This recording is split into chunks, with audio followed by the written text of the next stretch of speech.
எனக்கு வாழ்க்கையே வெறுத்து போச்சு சார் அப்படின்னு சொல்லிட்டு ஒருத்தர் வந்தார். வந்து கொஞ்ச நேரம் பேசினதுக்கு அப்புறம் அவர் அப்படி சொல்லியிருந்தா அதில் ஒரு அர்த்தம் இருந்திருக்கும். வர்றதுக்கு முன்னாடியே வாழ்க்கை வெறுத்து போச்சுன்னு சொல்லிட்டு வர்றார். என்ன சார் விஷயம்னு விசாரித்தோம். எங்கள் வீட்டில் தினம் 3 வேளையும் ஒரே மாதிரி சாப்பாடு சார், வித்தியாசமே கிடையாது. இப்படியே 3 மாசமாக சாப்பிட்டுக்கிட்டு இருக்கிறேன். அதை விட பட்டினி கிடந்து செத்துடலாம்னு தோணுது அப்படின்னார். ஒரு பெரியவர் சொன்ன தத்துவத்தை சொல்றதுக்கு ஆள் கிடைக்காம தவிச்சுக்கிட்டு இருந்தோம். இப்போ ஒருத்தர் கிடைச்சிட்டார், விட்டுலாமா? உடனே அவரை உட்கார வச்சு சொல்ல ஆரம்பிச்சிட்டோம். அதாவது நாம அனுபவிக்கிற உணர்வுகள்ல களிப்பு, மகிழ்வு, ஆனந்தம், இது 3க்கும் ஒண்ணுக்கு ஒண்ணு வித்தியாசம் உண்டு.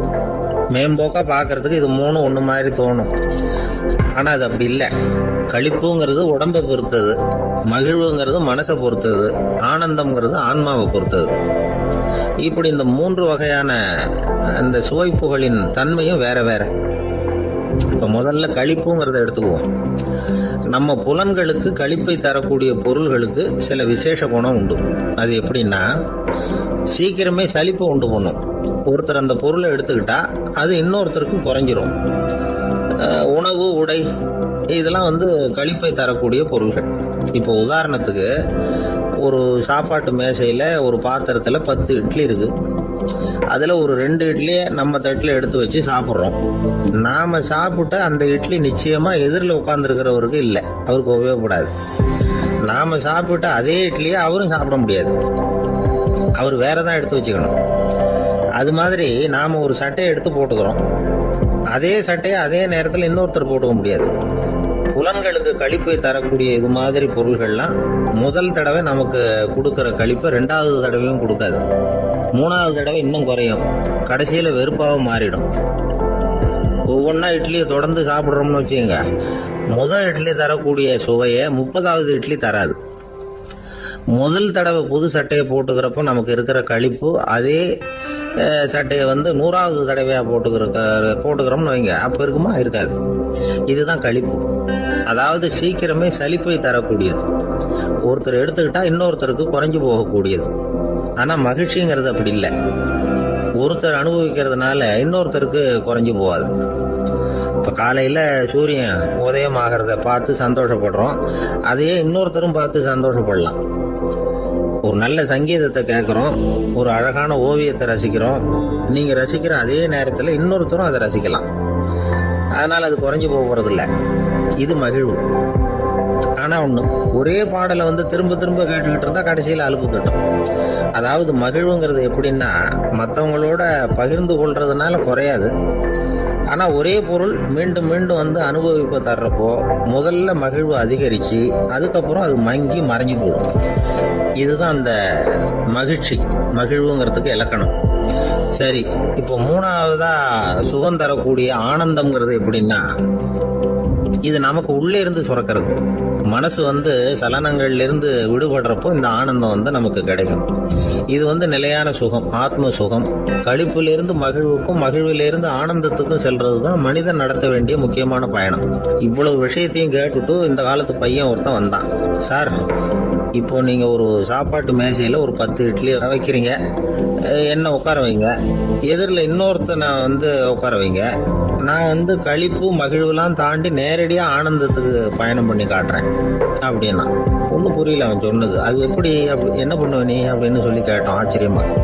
2 இட்லி சாப்பிட்டா தானே சார் களிப்பு, நான் 10 இட்லியும் மொத்தமாக சாப்பிட்ருவேன், அடுத்தவனுக்கு எதுவும் கிடைக்காது, அவனுக்கு கிடைக்காதபடி நாமே சாப்பிட்டுறோம்ல, அதுதானே நமக்கு ஆனந்தம் அப்படின்னு அதுக்கு ஒரு விளக்கம் சொல்கிறான். ஒரு ஊரில் ஒரு மன்னர் இருந்தார், புத்தி கூர்மை உள்ள ஒரு மன்னர். பொதுவாக மன்னர்களுக்கு சந்தேகம் வந்தால் சபையில் உள்ள சான்றோர்கள்கிட்ட கேட்டு தெரிஞ்சுக்கிறது தானே வழக்கம். ஆனால் இங்கே அப்படி இல்லை. மற்றவங்களுக்கு சந்தேகம் வந்தால் மன்னர்கிட்ட கேட்டு தெரிஞ்சுக்குவாங்க. அது மாதிரி கேட்டு தெரிஞ்சுக்கிறதுக்காக ஒரு பெரியவர் ஒரு நாள் வந்தார். அவர் கையில் 3 பொம்மைகள் வச்சுருந்தார். 3 ஒரே மாதிரி பொம்மைகள், கொஞ்சம் கூட வித்தியாசம் தெரியல. ஏது இந்த பொம்மைன்னு கேட்டார் மன்னர். எனக்கு வேண்டியப்பட்ட ஒருத்தங்கிட்ட இருந்து இதை வாங்கிட்டு வந்திருக்கிறேன், நான் தான் அவன்கிட்ட இந்த பொம்மையை செஞ்சு கொடுக்க முடியா கேட்டுக்கிட்டேன். அவன் ரொம்ப புத்திசாலி, அவன் தான் இதை செஞ்சு கொடுத்தான், ஆனால் அதில் ஒரு சிக்கல் அப்படின்னார். என்ன பிரச்சனைன்னு கேட்டிருக்காரு இவர். நான் அவன்கிட்ட கேட்டது 3 விதமான பொம்மைகளாக இருக்கணும்னு கேட்டேன், அவன் என்னடான்னா 3 ஒரே மாதிரியாக செஞ்சு கொடுத்துட்டான் அப்படின்னார். அவங்ககிட்டயே கேட்கறது தானே அப்படின்னு இருக்காரு இவர். கேட்டேன். அவன் என்ன சொல்றான்னா, இது மூணும் ஒரே மாதிரி பொம்மை கிடையாது, மூணு விதம், ஒன்றுக்கு ஒன்று வித்தியாசம் இருக்குது. இந்த 3 பொம்மையும் 3 விதமான நண்பர்களுக்கு உதாரணங்கள் அப்படின்னு சொல்றான். எனக்கு ஒன்றும் புரியல, அதுதான் உங்ககிட்ட வந்தேன் அப்படின்னார். சரி, அந்த பொம்மைகளை இப்படி கொடுங்க அப்படின்னு வாங்கினார் மன்னர். எடுத்துக்கிட்டு உள்ளே போனார். கொஞ்ச நேரம் கழித்து வெளியில் வந்தார். அதுக்கப்புறம் சொன்னார், பாருப்பா, அவன் சொன்னது சரிதான், 3 விதம் தான். இது இருக்குதே முதல் பொம்மை, இது உத்தமமான நண்பனுக்கு உதாரணம். இந்த 2வது பொம்மை இது மத்தியமமான நண்பனுக்கு உதாரணம். இந்த 3வது பொம்மை இருக்குதே அது மோசமான நண்பனுக்கு உதாரணம். இதை செஞ்சவன் உண்மையிலேயே பெரிய அறிவாளி தான் அப்படின்னாராம். வந்தவருக்கு ஒன்றும் புரியல. பார்த்தா ஒன்றும் வித்தியாசம் தெரியலையே அப்படின்னு அவன் குழம்பி போய் நிற்கிறான். இப்போ அந்த மன்னர் விளக்கம் கொடுக்குறார். அந்த 3 பொம்மையையும் எடுத்து முன்னாடி வச்சார்.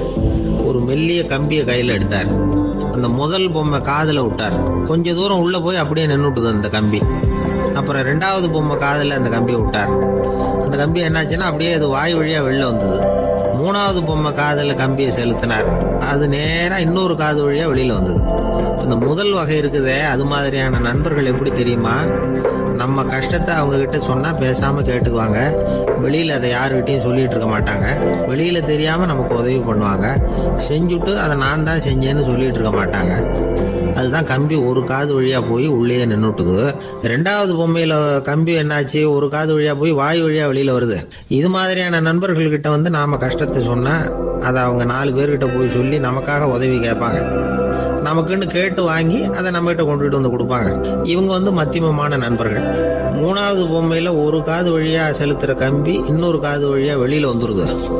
இது மாதிரியான நண்பர்கள்கிட்ட நம்ம கஷ்டத்தை சொன்னால் அவங்க காது கொடுத்து கேட்கறது மாதிரி நடிப்பாங்க. அப்படியே இன்னொரு காது வழியாக அதை வெளில விட்டுருவாங்க. அதை பற்றி கவலைப்பட மாட்டாங்க. இதுதான் இந்த பொம்மைகளுக்குள்ளே இருக்கிற வித்தியாசம் அப்படின்னு விளக்கம் கொடுத்தாராம் மன்னர். படிக்கிற பிள்ளைங்கள்லேயும் இது மாதிரி 3 வகை உண்டு. சில பேர் காதால் வாங்கி மனசில் வச்சுக்குவான். சில பேர் காதால் வாங்கி பேனாவால் எழுதி விடுவான். சில பேர் ஒரு காதால் வாங்கி இன்னொரு காதால் வெளியில் விட்டுருவான். ஒரு பையன் வகுப்பில் ஆசிரியர் பாடம் நடத்தும் பொழுது தலையை வேகமாக ஆட்டி ஆட்டி கேட்பானான். ஏன்டா அப்படி தலையை இப்படி ஆட்டுற அப்படின்னு கேட்டிருக்கான் பக்கத்தில் இருந்தவன். தலையை ஆட்டினா தாண்டா ஒரு காது வழியாக உள்ளே போகிறது இன்னொரு காது வழியாக வெளியில் வேகமாக வெளில போகும் அப்படின்னானா அந்த பையன்.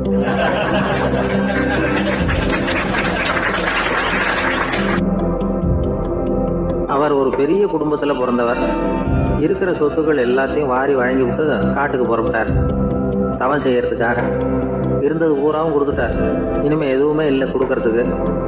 அப்போ கடைசியாக ஒருத்தன் கையை நீட்டினானா, ஐயா ஏதாவது கொடுங்கன்றிருக்கான். அவர் பார்த்தார். கட்டியிருக்கிற வேட்டியை தவிர வேற எதுவுமே இல்லை.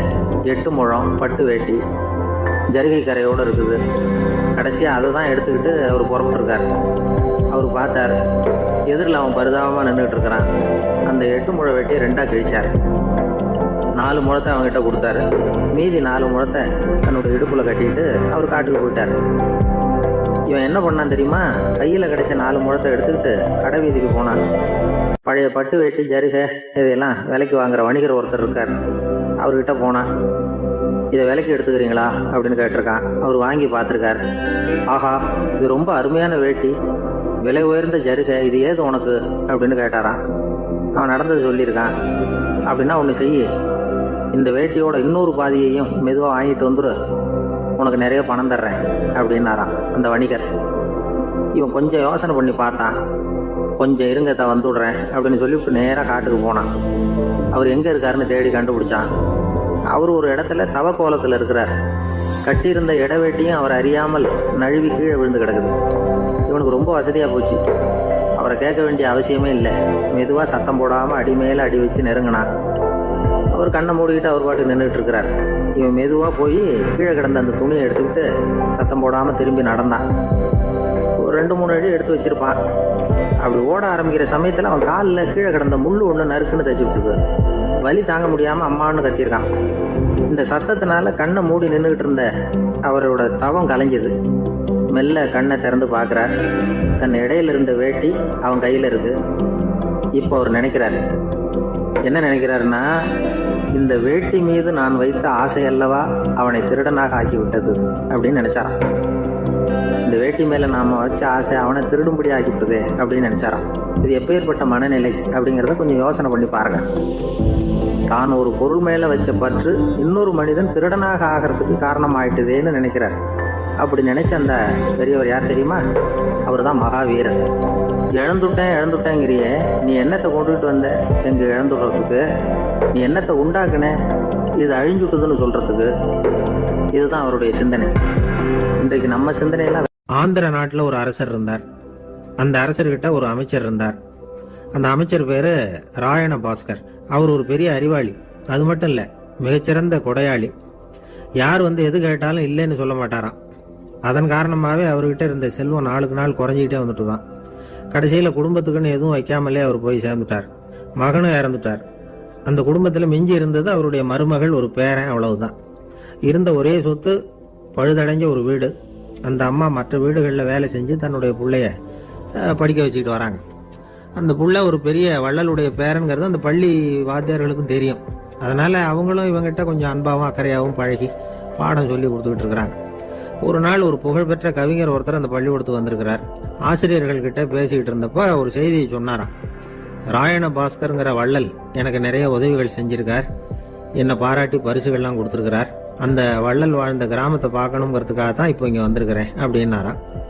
ஆசிரியர் உடனே இந்த பையனை கூப்பிட்டு, இதை பாருங்க, இவன் யார் தெரியுமா?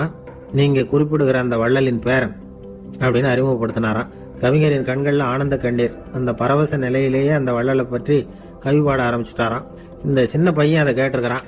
உடனே என்ன பண்ணான் தெரியுமோ? தன் கையில் அணிஞ்சிருந்த ஒரு பொன் வளையலை கழட்டி அந்த கவிஞருக்கு பரிசா கொடுத்துட்டானாம். எல்லாருக்கும் ஆச்சரியம். தாத்தா இருக்கும் நிலையில கொடுத்தார், பேரன் இல்லாத நிலையிலையும் கொடுக்குறான். பையனை எல்லாரும் பாராட்டினாங்களாம். இருந்தாலும் அவனுக்குள்ள ஒரு பயம் எதுவும் ஆரம்பமாச்சு. பள்ளிக்கூடம் விட்டு வீட்டுக்கு வரும்பொழுது அந்த பயம் இன்னும் அதிகமாயிட்டுது.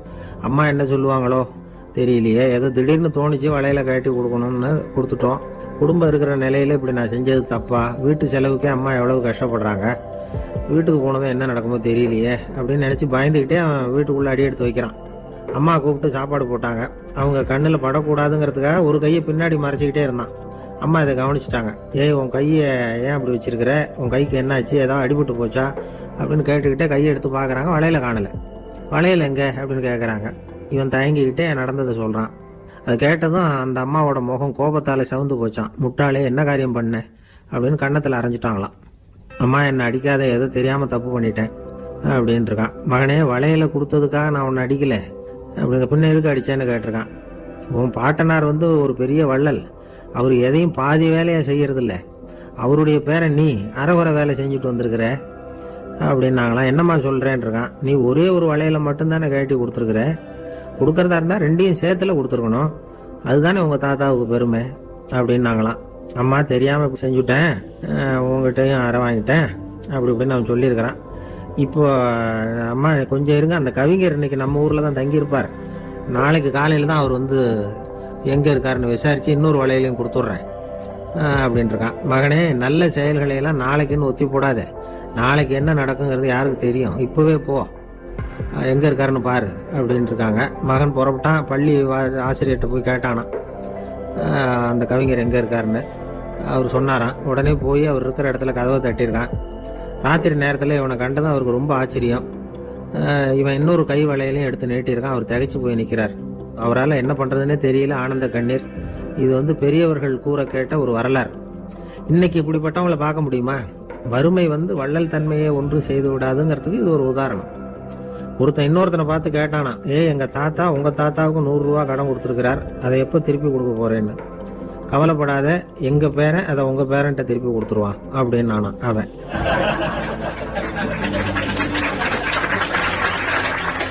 ஒரு ஆளை அடையாளம் கண்டுபிடிக்கணும்னா அதுக்கு சுலபமான வழி என்ன? முகத்தை பார்த்து கண்டுபிடிக்கிறது தான். ஆனால் மனுஷன் தப்பு பண்ண ஆரம்பிக்கும் பொழுது அவனை கண்டுபிடிக்கிறதுக்கு வேற வழிகளை தான் கையாள வேண்டியிருக்கு. கைரேகை அதுக்கு ரொம்ப உபயோகப்படுது. கைரேகைகள் வந்து ஒருத்தருக்கு இருக்கிறது மாதிரி இன்னொருத்தருக்கு இருக்கிறது இல்லை. பல் வரிசையும் அப்படிதான். ஏமாத்துறவங்க அதிகமாக போனால் இருக்கிறவங்க எச்சரிக்கையாக இருக்க வேண்டியிருக்குது. பயோமெட்ரிக்ஸ் அப்படிங்கிறது ஒரு பெரிய தொழில்நுட்பம். இதை உபயோகப்படுத்தி சில பாதுகாப்பு உத்திகளை எல்லாம் உருவாக்கி இருக்கிறாங்க அமெரிக்காவில். வீட்டுக்கு சொந்தக்காரர் குரல் கொடுத்தா கதவு திறக்கும், அல்லது அவர் கை வச்சா கதவு திறக்கும். மற்றவங்க யார் என்ன பண்ணாலும் கதவு திறக்காது. இது ஒரு முறை. அவரோட குரல் அல்லது கைரேகை ஒரு எலக்ட்ரானிக் சாதனத்துல ஏற்கனவே பதிவு பண்ணப்பட்டிருக்கும். இவர் குரல் கொடுக்கறப்போ அல்லது கையை வைக்கிறப்போ அதை ஒப்பிட்டு பார்த்து சரியா இருந்தா கதவு திறக்கிறது மாதிரி ஒரு ஏற்பாடு இருக்கு. இதே மாதிரி ஒருத்தரோட விழித்திரையில உள்ள இரத்த குழாய் அமைப்பு பாருங்க, அது கூட ஒருத்தருக்கு இருக்கிறது மாதிரி இன்னொருத்தருக்கு இருக்கிறது இல்லை. அதனால அதை வச்சு அடையாளம் கண்டுபிடிக்கக்கூடிய சாதனங்களும் இப்போ பழக்கத்துக்கு வந்தாச்சு. கைரேகையை ஒப்பிடுற சாதனத்தை விட விழித்திரை இரத்த குழாய் அமைப்பை அடையாளம் காணுற சாதனம் இருக்கு பாருங்க, இது ரொம்ப நுட்பமானது. இது நம்ப தகுந்தது. ஒரு ஆளை அடையாளம் கண்டுபிடிக்கிறதுக்கு இது எடுத்துக்கிற நேரம் ஒரு வினாடி தான். ஒரு கருவி இருக்கும், அதுல உள்ள ஒரு சிறு துளையில கண்ணை வச்சு பார்க்கணும். உடனே இந்த சாதனம் குறைந்த சக்தி உள்ள இந்த அகசிவப்பு ஒளியை பாய்ச்சி அவரது விழித்திரையின் இரத்த குழாயை ஆராய்ச்சி பண்ணி ஏற்கனவே அதோட நினைவு பெட்டகத்துல பதிவு பண்ணி வச்சிருக்கிறோமே அந்த அமைப்புகளோட இதை ஒப்பிட்டு பார்த்து சரியான ஆள் தானா இல்லையா அப்படின்னு அடையாளம் காட்டிவிடும். குரலை வச்சு அடையாளம் கண்டுபிடிக்கிறதும் இந்த பயோமெட்ரிக்ஸ் முறைகள்ல ஒண்ணு. ஒரு நபரோட குரல்ல டிஜிட்டல் குறியீடுகளை மாத்தி பதிவு பண்ணிக்கிட்டு மீண்டும் அதே குரலை இனம் காணக்கூடிய சாதனங்கள் ஏற்கனவே அமெரிக்காவில எல்லாம் விற்பனைக்கு வந்தாச்சு. ஒரு ஆளுக்கு ஜலதோஷம் பிடிச்சிருந்தா கூட அந்த சாதனம் சரியாவே கண்டுபிடிச்சிருமா. குரலை மாத்தி பேசுறவங்க கூட இந்த கருவியை ஏமாற்ற முடியாது. இத ஆஸ்பத்திரிகள், வங்கிகள்ல உள்ள இரும்பு பெட்டக காப்பறைகள் இங்க எல்லாம் உபயோகப்படுத்தலாம். குழந்தைகள் உள்ள இடங்களுக்கு இது ரொம்ப உபயோகப்படும். கதவு பூட்டிக்கிட்டுதுன்னு வச்சுக்கோங்க, கதவை திறக்கிறதுக்கு சாவி உபயோகப்படுத்த தெரியாத குழந்தைகள் குரல் எழுப்பிய கதவை திறந்துட முடியும். எதிர்காலத்துல இந்த பயோமெட்ரிக்ஸ் முறை இன்னும் பல ஆச்சரியங்களை ஏற்படுத்தும் அப்படின்னு எதிர்பார்க்கறாங்க. ஸ்டியரிங்க தொட்டதுமே காரு ஸ்டார்ட் ஆயிடும், சாவி வேண்டியதில்லை. காரு சொந்தக்காரரை தொட்டாதான் ஸ்டார்ட் ஆகும், வேற யாராவது தொட்டா ஸ்டார்ட் ஆகாது. ஒரு மனுஷனோட நடை, அவர் டைப் ரைட்டரை தொடுகிற விதம், இதையெல்லாம் வச்சு கூட ஆளை அடையாளம் காணக்கூடிய தொழில்நுட்பம் வரலாம். என்னதான் தொழில்நுட்பம் வளரட்டும், குடும்பத்துக்குள்ள நடக்கிற திருட்டுகளை கண்டுபிடிக்கிறது ரொம்ப கஷ்டம். ஒரு வீட்டுல பெட்டியில இருந்த பணம் காணாம போச்சு, வீட்டுக்காரரோ அல்லது பையனோ தான் எடுத்திருக்கணும். பெட்டியை திறந்து பார்த்தா அந்த வீட்டுக்காரம்மா இதுல இருந்து பணத்தை எடுத்தது நிச்சயமா என் வீட்டுக்காரர் தான் அப்படின்னு சொல்ல முடியல அவங்களால. யோசிச்சாங்க, என்னம்மா இப்படி யோசிக்கிறீங்களேன்னு கேட்டிருக்காங்க. நிச்சயமா இந்த பணத்தை எடுத்தது என் வீட்டுக்காரர் இல்லை அப்படின்னு உறுதியா சொல்லிவிட்டாங்க அந்த அம்மா. இது கேட்டவங்களுக்கு ரொம்ப ஆச்சரியமா இருந்தது, அந்த வீட்டுக்காரருக்கு இது ரொம்ப பெருமையா இருந்தது. அது எப்படி அவ்வளவு கரெக்டா சொல்றீங்க அப்படின்னு கேட்டிருக்கிறாங்க. அப்போ அந்த அம்மா சொல்லிச்சான், பெட்டியில இன்னும் கொஞ்சம் பணம் மிச்சம் இருக்குது, இவர் எடுத்திருந்தாருன்னா அப்படி மிச்சம் வச்சிருக்க மாட்டார், அதனாலதான் அப்படி சொன்னேன் அப்படின்னாங்களாம்.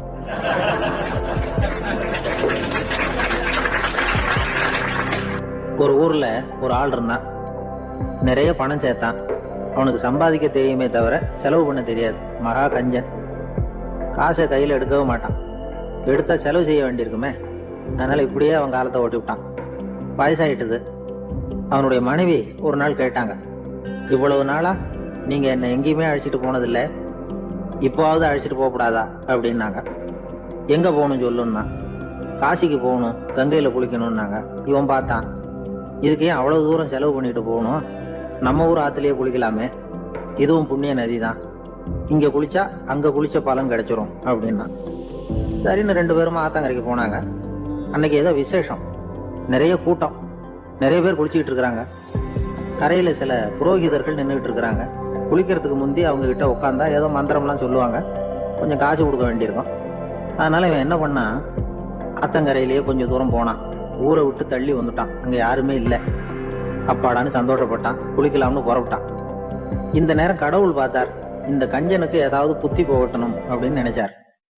உடனே ஒரு புரோகிதர் மாதிரி உருவத்தை மாத்திக்கிட்டு அந்த ஆள் முன்னாடி நின்னார். அவனுக்கு அதிர்ச்சி, இங்க யாருமே இருக்க மாட்டாங்கன்னு நினைச்சா இங்கேயுமே ஒரு ஆள் வந்துட்டாரு, என்ன பண்றதுன்னு யோசனை பண்ணான். புரோகிதர் உருவத்துல இருந்த கடவுள் சொன்னார், இதை பாருங்க, இன்னைக்கு விசேஷ நாள், நீராடுறதுக்கு முன்னாடி சுயகல்பம் பண்ணிக்கிறது ரொம்ப நல்லது அப்படின்னார். என்கிட்ட பணம் எதுவும் இல்லையேன்னா, பரவாயில்ல அப்புறமா கொடுங்க வாங்கிக்கிறேன், ஆனா ஒண்ணு, எவ்வளவு கொடுப்பீங்கிறத மட்டும் இப்பவே சொல்லி கொடுங்க அப்படின்னார். இவன் ரொம்ப யோசனை பண்ணான், ஒரு 10 பைசா தரேன் அப்படின்னா. சரின்னு ஒத்துக்கிட்டு எல்லா கிரியைகளையும் அவர் செஞ்சார். அதுக்கப்புறம் கணவனும் மனைவியும் ஆத்துல குளிச்சாங்க, அவர் போயிட்டார். கொஞ்ச நாள் கழிச்சு அவன் வீட்டுக்கு வந்தார் கடனை வசூல் பண்றதுக்கு. வாசல்ல நின்றுகிட்டு இருந்த அவன் மனைவி இவரை பார்த்ததும் தயங்க ஆரம்பிச்சாங்க. அந்த அம்மா கிட்ட விஷயத்த சொன்னார். அந்த அம்மா ஓடி போய் உள்ள இருக்கிற தன்னுடைய கணவர்கிட்ட சொன்னாங்க. அவன் யோசனை பண்ணான், இப்ப வெளியில போனா அவனுக்கு 10 காசு கொடுக்க வேண்டியிருக்கும், அதனால எனக்கு காய்ச்சல்னு அந்த ஆளுகிட்ட சொல்லிவிடு, இன்னொரு சந்தர்ப்பத்தில் என்னை வந்து பார்க்க சொல்லு அப்படின்னா. அந்த அம்மா போய் சொன்னாங்க. அப்படிங்களா, அப்படின்னா அவரை நான் உடனே போய் பார்க்கணுமே அப்படின்னு உள்ள நுழைய ஆரம்பிச்சார். அவங்க மறுபடியும் இருங்க தான் வரேன்னு சொல்லிவிட்டு உள்ள ஓடி விஷயத்தை சொன்னாங்க. இது எதுடா வம்பா போச்சு அப்படின்னு பார்த்தான். மனைவியை கிட்டத்தில் கூப்பிட்டான். இதோ பாரு, ஜன்னி கண்டு நான் இறந்து போயிட்டதா சொல்லிவிடும் அப்படின்னா சொன்னாங்க. புரோகிதர் பார்த்தார். அப்படின்னா ஒரு வழியா இருந்து அவருடைய இறுதி சடங்குகளையும் நானே முடிச்சுட்டு போயிடுறேன் அப்படின்னார். உள்ள இருந்தவன் யோசனை பண்ணான், அந்த ஆள் என்ன விடமாட்டான் போல இருக்கு, அதனால ஒரு சவப்பெட்டியில் என்னை வச்சு தூக்கிக்கிட்டு மயானத்துக்கு போங்க பார்த்துக்கலாம் அப்படின்னா. புரோகிதரும் விடுற மாதிரி இல்லை, கூடவே நடந்து போயிட்டு இருக்கிறார். அங்க இறக்கி சடங்குகளை முடிச்சுட்டு தீ வைக்கிற நேரம் பொட்டிக்குள்ள இருந்த நம்ம ஆளு அலறி அடிச்சுட்டு வெளியில ஓடி வந்தான். புரோகிதர் உருவத்தில் இருந்த கடவுள் சிரிச்சார், தன்னுடைய சுய உருவத்தை காட்டினார். அதுக்கப்புறம் அவனை கூப்பிட்டு, இதை பார்ப்பா, ஏன் இப்படி அல்லாடுற, ஏதாவது வர வேணும்னா கேள்தரேன் அப்படின்னார். அவன் யோசனை பண்ணான். பகவானே, ஒரே ஒரு வரம் தான் உங்ககிட்ட கேட்கணும்னா. என்ன வேணும் கேளுன்னார். அந்த 10 பைசா தட்சணையை தள்ளுபடி பண்ணா போதும் அப்படின்னா. கடவுளும் சரின்னு சொல்லிட்டு போயிட்டார். இப்படி ஒரு கதையை சுவாமி சிவானந்தர் சொல்லியிருக்கிறார். செல்வந்தர்கள் பல பேர் இப்படித்தான் இருக்கிறாங்க. தாங்களும் அனுபவிக்க மாட்டாங்க, அடுத்தவங்களுக்கும் கொடுக்க மாட்டாங்க. இது மாதிரியான கஞ்சர்களுக்கு இந்த உலகம் இல்லை, அந்த உலகம் இல்லைங்கிறார் அவர். இந்த கதையில கடவுள் கடன் வசூலுக்கு வந்தது மாதிரி நம்ம ஊர் ஆள் ஒருத்தன் இன்னொருத்தர்கிட்ட 10 பைசா கடன் கொடுத்துட்டான். திருப்பி வாங்கறதுக்கு நடையா நடக்கிறான். கடைசியா கேட்டான், நீ எப்பதான் கடனை திருப்பி தரப்போற, அதை முடிவா சொல்லுன்னா. வர்ற வியாழக்கிழமை கண்டிப்பா கொடுத்துருவேன் அப்படின்னானா அவன். அன்னைக்கு நான் ஊர்ல இருக்க மாட்டேனே அப்படின்னானா இவன். அதனால என்ன, நானும் தான் அன்னைக்கு ஊர்ல இருக்க மாட்டேன். ஒரு ஊர்ல ஒரு மன்னர் இருந்தார். அந்த ஊர்ல அடிக்கடி சேவல் சண்டை நடக்கிறது வழக்கம். அரண்மனையில ஒரு ஆள் இருந்தான். மன்னருக்காக அவன் ஒரு சேவல் வாங்கிட்டு வந்தான். சண்டை போடுறதுக்காக அந்த சேவலை தயார் பண்ணிட்டு இருந்தான். கொஞ்ச நாள் ஆச்சு. மன்னர் அந்த ஆளை கூப்பிட்டார். என்னப்பா, சேவல் தயாராயிட்டுதா அப்படின்னு கேட்டார். இன்னும் அது தயாராகல மன்னா, இன்னும் வளரல, அதுக்கான தகுதி இன்னும் அதுக்கு வரல அப்படின்னா. எதனால அப்படி சொல்றேன்னாரு. கோபம் ரொம்ப கடுமையா இருக்குது அப்படின்னா. சரி அப்படின்னு விட்டுட்டார். மறுபடியும் கொஞ்ச நாள் ஆச்சு. இப்ப எப்படி நிலைமை, சேவல் தயாரா அப்படின்னார். இன்னும் இல்ல அரசே, மற்ற சேவல் எங்கேயாவது கூவுற சத்தம் கேட்டா உடனே இது பரபரப்பாயிடுது, பக்கத்துல ஒரு சேவலின் நிழலை கண்டா கூட இது பரபரப்பாயிடுது அப்படின்னா. சரி, இன்னும் கொஞ்ச நாள் ஆகட்டும்னு விட்டுட்டார். கொஞ்ச நாள் ஆச்சு. இப்ப மறுபடியும் விசாரிச்சார். இன்னும் நம்ம சேவலுக்கு அந்த தகுதி வரலமன்னா, போராட்ட உணர்வு அதுக்கு இன்னும் இருந்துகிட்டு தான் இருக்குது, உள்ள மெதுவா தான் எரிய ஆரம்பிச்சிருக்குது போராட்ட உணர்வு, அப்படி இருக்கக்கூடாது, அது பற்றி எரிய வேண்டாமா அப்படின்னா. இன்னும் கொஞ்ச நாள் ஆச்சு. இப்போ எப்படின்னு கேட்டார். இப்போ அவன் சொன்னா, மன்னா கிட்டத்தட்ட அது போருக்கு தயாராயிட்டுது அப்படின்னு நினைக்கிறேன்னா. எதனால அப்படி சொல்ற அப்படின்னு கேட்டார். மற்ற சேவலின் குரலை கேட்டா அது அசையறதே இல்லை, ஒரு பொம்மை மாதிரி ஆயிடுது. அதுக்கு உள்ள ஒரு நுட்பமான விழிப்புணர்வு வந்துட்டுது. அதனால அது அமைதியா இருக்குது, மௌனமா இருக்குது. இனிமே அதுக்கு இணையான சேவலே கிடையாது. வெற்றி பெற அது போராட வேண்டிய அவசியமே இல்லை. அதை பார்த்த உடனே எதிரி சேவல்கள் பயந்துட்டு ஓடி போடும் அப்படின்னு சொன்னானா. அந்த சேவலை வளர்த்தவர் சி சிங் சு அப்படின்னு பேரு. இந்த சுசுகி சொன்ன கதையா அது. ஞானிகள் என்ன சொல்றாங்க தெரியுமா, அந்த சேவலின் ரகசியத்தை நீயும் கற்றுக்கொள், நீ அப்படி ஆயிடு, சண்டை போடாமலே வெற்றிகள் பெறுகிற நுட்பத்தை புரிந்துகொள். இதுதான் ஞானிகள் உபதேசம். ஒரு குரு கிட்ட ஒருத்தன் போயிருக்கிறான். எனக்கு சண்டை போட கத்து கொடுங்கன்னா. அதுக்கு என்ன செய்யணும்னார். என்ன உங்க மாணவனா சேர்த்துங்கன்னா. சரி, இப்போ உன்னுடைய பலம் என்னன்னு கேட்டிருக்கார். இப்போ நான் தனி ஆளா இருந்து ஒரு 100 பேரை சமாளிப்பேன் நானா. சரி, அப்படின்னா என்னுடைய மாணவனா உன்னை சேர்த்துக்கிறேன் இருக்கார். சேர்த்துக்கிட்டார். 6 மாசம் பயிற்சி கொடுத்தார். அதுக்கப்புறம் இவனை கூப்பிட்டு கேட்டார், இப்போ உன்னுடைய திறமை எவ்வளவுன்னு. இப்போ நான் தனி ஆளா இருந்து ஒரு 50 பேரை சமாளிப்பேன் நானா. இன்னும் உனக்கு பயிற்சி தேவைன்னாராம். தொடர்ந்து சில நுட்பங்களை எல்லாம் சொல்லி கொடுத்துருக்கிறார். 1 வருஷம் ஆச்சு. எல்லாத்தையும் கத்து கொடுத்துட்டார். அப்புறம் கூப்பிட்டு கேட்டார், இப்போ உன்னுடைய திறமை எப்படிப்பா, எதிரிகள் எத்தனை பேரை உன்னால சமாளிக்க முடியும்னாராம். அவன் சொன்னான், ஐயா, எதிரிகளின் பலம் என்னங்கிறத புரிஞ்சுக்காம அதை நான் சொல்ல முடியாதுன்னு நானும். இனிமே உனக்கு பயிற்சி தேவையில்லை, போயிட்டு வான்னு அனுப்பி வச்சுட்டாரான். ஒரு உண்மையை நாம புரிஞ்சுக்கணும். அதாவது அடிக்கிறதுக்கு நமக்கு துணிச்சல் தேவையில்லை, அடிக்காம இருக்கிறதுக்கு தான் துணிச்சல் தேவை. அடிச்சா திருப்பி அடிக்கிறவன் மன உறுதி உள்ளவன் இல்லை, அடிச்சா திருப்பி அடிக்காம இருக்கிறான் பாருங்க, அவன் தான் மன உறுதி உள்ளவன். ஒருத்தன் தலை திரிக்க வேகமா ஓடிட்டு இருந்தான். எங்கடா ஓடுற அப்படின்னா, எதுக்கு வந்தவன், ஒரு சண்டையை நிறுத்தத்தான் இப்படி ஓடுறேன் அப்படின்ட்டு இருக்கான். யாருக்கும் சண்டை, எனக்கும் இன்னொரு ஆளுக்கும் சண்டை அப்படின்னு நானும் அவன்.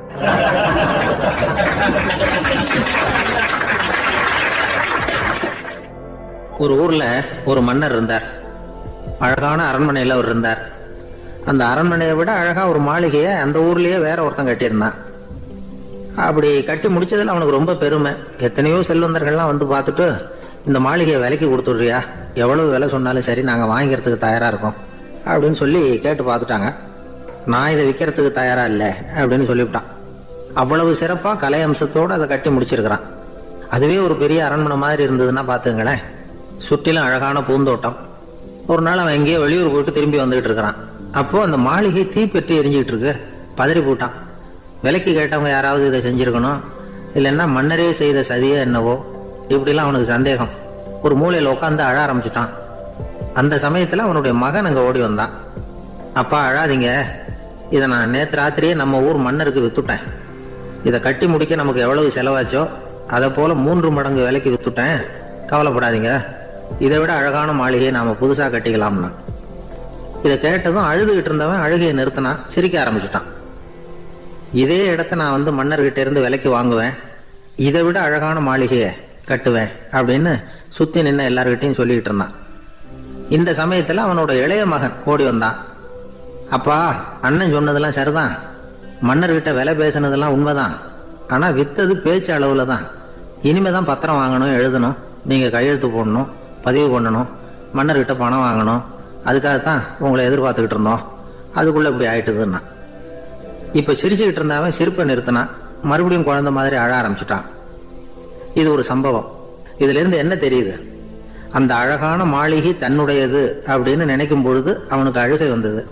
அது தன்னுடையது இல்லை அப்படின்னு நினைக்கிற போது சிரிப்பு வந்தது. மறுபடியும் அது தன்னுடையதுதான் அப்படிங்கிற உணர்வு வரும்பொழுது அழுகை. எது எதிலிருந்து நீ நீங்கி இருக்கிறாயோ அது அதிலிருந்து உனக்கு துன்பம் இல்லை அப்படிங்கிறார் திருவள்ளுவர். இந்த உடம்பு என்னுடையதில்லை அப்படிங்கிற உணர்வு வந்துட்டா அது ஒரு பெரிய நிலை. அந்த நிலை வந்து வரணும். எல்லாத்தையும் பயன்படுத்திக்கலாம், ஆனா பற்றுல விழுந்துடக்கூடாது. உலகத்தில் இருங்கள், ஆனால் உலகத்தவராக இருக்காதீர்கள். உலகிற்குள் இருங்கள், உலகம் உங்களுக்குள் வந்துவிட அனுமதிக்காதீர்கள். விலகி இருங்கள், விழித்திருங்கள், மௌனமாய் பார்த்திருங்கள் அப்படிங்கிறது சான்றோர் கருத்து. செய்ய வேண்டிய கடமையிலிருந்து விலகி இருக்கிறவர்கள் நம்ம கிட்ட நிறைய பேர் உண்டு. அப்படிப்பட்ட ஒருத்தர் டாக்டர் கிட்ட போனார். டாக்டர், நான் ஒரு கவர்மெண்ட் ஆபீஸ்ல வேலை பார்க்கறேன், எனக்கு ஒரே அசதியா இருக்கு, என்னை சோதிச்சு பாருங்க, ஆலோசனை சொல்லுங்க ஏதாவதுன்னார். டாக்டர் அவரை பரிசோதனை பண்ணி பார்த்துட்டு சொன்னார், இதோ பாரு, உனக்கு இப்போ தேவைப்படுறது முழு ஓய்வு. நீ எவ்வளவு சீக்கிரமா ஆபீஸுக்கு போறியோ அவ்வளவுக்கு உனக்கு நல்லது அப்படின்னாராம்.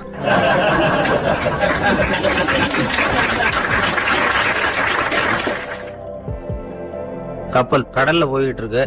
புயல், சூறாவளி, அலையெல்லாம் பெருசு பெருசா ரொம்ப உயரமா உண்டாகுது. கடுமையான காற்றிலேயும் வேகமான அலைகள்லேயும் சிக்கி அந்த கப்பல் தடுமாறுது. திசை மாறி போச்சு. எந்த பக்கம் போயிட்டு இருக்கிறோம்னே தெரியல.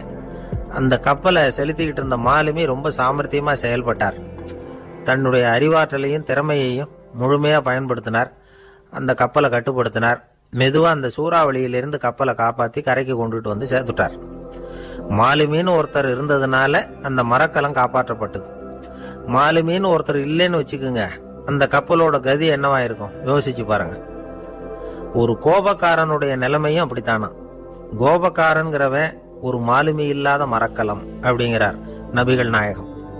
கொந்தளிக்கிற கடல்ல கொடுமையான அலைகளின் உச்சியில அல்லல் படுகிற மரக்கலத்தை விட மோசமானது கோபக்காரனின் நிலைமை அப்படிங்கிறது அவருடைய கருத்து. அது மாதிரி இதுன்னு சொல்லல, அதை விட மோசம் இது அப்படிங்கிறார். ஏன் தெரியுமா? ஒரு கப்பல் கடல்ல தடுமாறினா அதை சரிப்படுத்த மாலுமி இருக்கிறார். அவர் தன்னுடைய சாமர்த்தியத்தினால அதை கட்டுப்படுத்தி சரியான வழிக்கு கொண்டுட்டு வந்துருவார். ஆனா கோபக்காரனுடைய நிலைமை அப்படி இல்லை அப்படிங்கிறார் நபிகள் நாயகம். மனித மனம் ஒரு மரக்கலம், அறிவு அதுல இருக்கிற மாலுமி. மாலுமி மரக்கலத்தை வந்து செலுத்துறான், அவனுக்கு கட்டுப்பட்டு அது ஓடுது. ஆனா கோபக்காரன்கிற மனுஷங்கிட்ட அறிவுங்கிற மாலுமி சரியா வேலை செய்ய மாட்டான். ஏன்னா கோபம் அந்த மாலுமியின் கண்களை அவிச்சிரும், காதுகளை கேட்காம பண்ணிவிடும். கண்ணையும் காதையும் மூடி விட்டு கப்பலை ஓட்டுனா எப்படி ஓட்டுறது? அதனால கோபக்காரன் மாலுமி இல்லாத மரக்கலம். இடி மின்னல்ல மாட்டிக்கிட்டு கஷ்டப்படுற கப்பல் மாதிரி கஷ்டப்படுறான். பெரியவங்க எல்லாம் என்ன சொல்றாங்க? உனக்கு கெடுதல் பண்ணவனுக்கும் நீ நன்மையே செய், எவருடைய விருப்பு வெறுப்பையும் பொருட்படுத்தாதே. பரம எதிரிக்கும் நீ நன்மை செய்ய ஆரம்பிச்சா உன்னுடைய தூய நிலையை பார்த்துட்டு அவனும் உனக்கு நெருக்கமான நண்பனா ஆயிடுவான். இதுதான் பெரியவங்க நமக்கு சொல்லி இருக்கிறது. புனித குர்ஆன் சொல்றது என்ன? தீமையை நன்மையை கொண்டே நீர் தடுத்து கொள்ளும் அப்படின்னு சொல்லப்பட்டிருக்கிறதுல. இன்னா செய்தாரை ஒருத்தல் அவர் நாண நன்னயம் செய்து விடல் அப்படிங்கிறார் திருவள்ளுவர். செல்வந்தர் ஒருத்தர்கிட்ட ஒரு சிறுவன் வந்து ஆடு மேய்ச்சிக்கிட்டு இருந்தானா. பெரியவர் அவனை கூப்பிட்டு, நீ நேரா போய் ஒரு ஆட்டுல உள்ள ரொம்ப நல்ல பகுதி எதுவோ அதை எடுத்துக்கிட்டு வா அப்படின்னாரான். இவன் போனான். ஒரு ஆட்டு உடம்புல இருந்த நாக்கு, இருதயம், இது ரெண்டையும் எடுத்துட்டு வந்து கொடுத்தானா. பெரியவர் வாங்கி பார்த்தார்.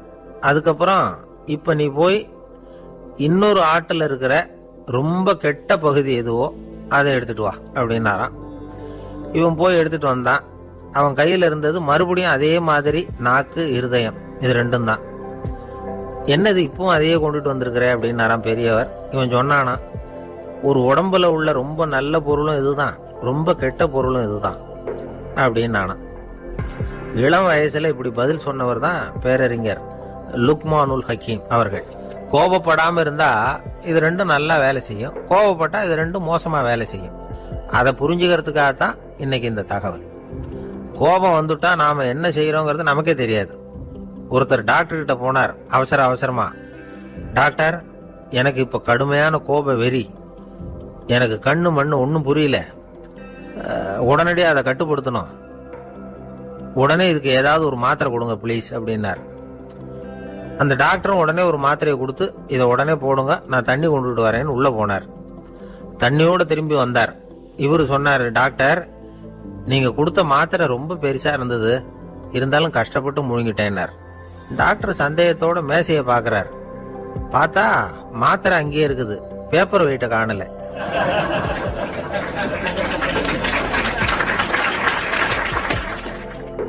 ஒரு சின்ன பையன் வந்தான். அவனை பார்த்து ஒரு கேள்வி கேட்டோம். ஏன்ப்பா உங்க வீட்டுல அம்மா புத்திசாலியா அப்பா புத்திசாலியா அப்படின்னு.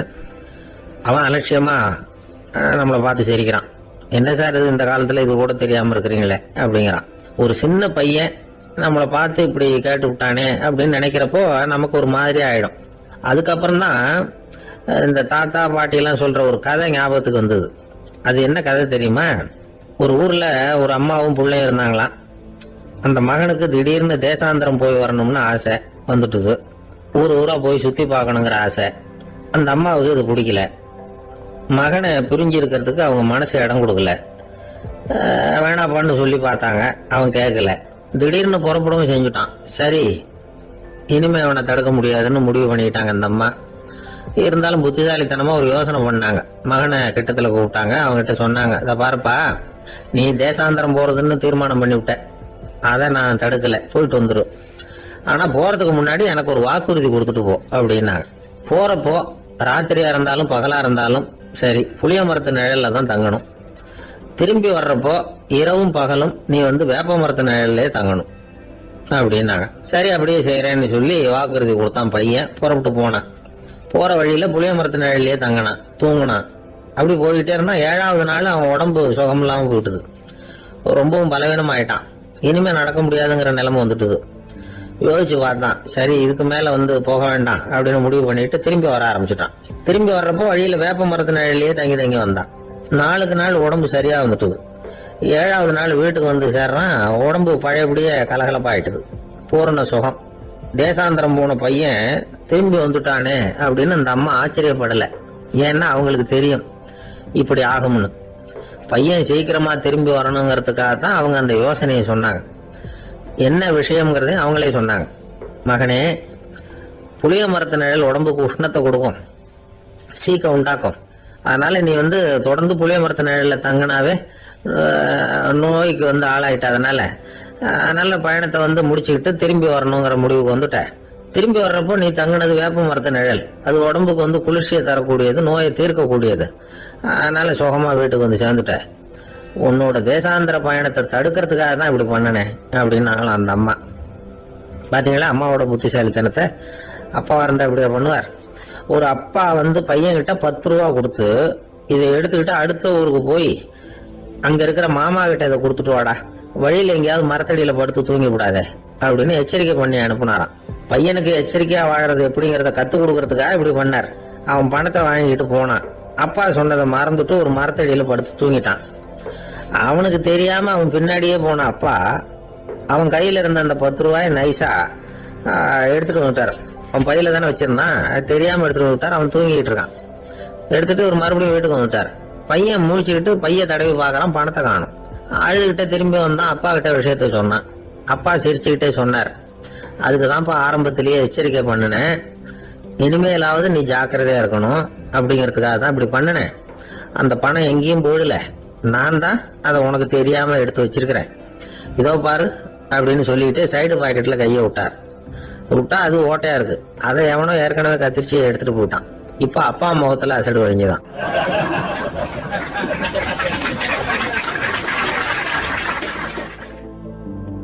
கங்கை கரை தோட்டம் பக்கத்துல ஒரு ஆசிரமம். அங்க ஒரு பெரியவர் தங்கி இருக்கிறார். அவர் தான் ராமகிருஷ்ண பரமஹம்சர். அந்த ஆசிரமம் இருந்த இடம் கரக்பூர். வங்காளத்துல பொதுவா எல்லாரும் மீன் சாப்பிடுறது உண்டு. கங்கையில குளிச்சுட்டு கையில ஒரு மீனோட வர்றது வழக்கம். இவர் இருக்கிற இடத்துக்கு கங்கையில படகு வழியா வரணும். அப்படிதான் எல்லாரும் வருவாங்க. வர்றவங்களை ஒண்ணு கூட்டி ஆன்மீக விஷயங்களை பத்தி பேசிக்கிட்டு இருப்பார். ஒவ்வொரு நாள் ஒவ்வொருத்தர் நகரத்துக்கு போகணும். வரும்பொழுது மீன் கொண்டுகிட்டு வரணும். அதுக்கு ஒரு அட்டவணையே உண்டு ஆசிரமத்துல. அது பிரகாரம் ஒரு நாள் சுவாமி யோகானந்தர் படகுல போனார்.